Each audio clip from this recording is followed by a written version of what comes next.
ইরানে হামলা চালানোর পর জরুরি অবস্থা জারি করেছে ইসরায়েল। ইরানে পাল্টা হামলার আশঙ্কায় এই পদক্ষেপ নিয়েছে তেল আবিব।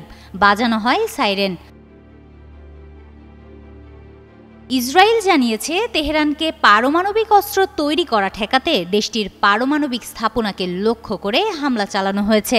ইরানের সংবাদ মাধ্যম এবং প্রত্যক্ষদর্শীদের বরাত দিয়ে ইউরেনিয়াম সমৃদ্ধকরণ অঞ্চলে ইসরায়েলের হামলা চালানোর বিষয়টি জানানো হয়েছে। ইসরায়েল এই হামলাকে রাইজিং লায়ন নাম দিয়েছে। আর এটা ওইটা না, কাপড় ধোয়ার একটাই সলিউশন, চাকা অল ইন ওয়ান। ইসরায়েলের প্রধানমন্ত্রী বেনিয়ামিন নেতানিয়াহু রেকর্ডকৃত এক ভিডিও বার্তায় জানান, আমরা ইসরায়েলের ইতিহাসের একটি নির্ণায়ক মুহূর্তে আছি। নাতানজ শহরের এক প্রত্যক্ষদর্শী জানান, ওই স্থাপনার কাছে একাধিক বিস্ফোরণ শব্দ শোনা গেছে।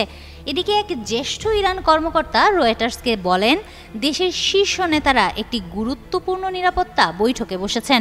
যে কোনো সময় ইসরায়েলে পাল্টা হামলা চালাবে তেহরান।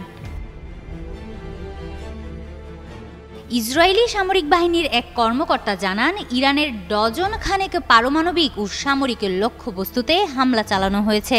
ইরানের কাছে এমন পরিমাণে উপাদান আছে যা দিয়ে তারা কয়েকদিনের মধ্যেই 15টি পারমাণবিক বোমা তৈরি করতে পারে। হিমাতুল জান্নাত, যুগান্তর নিউজ।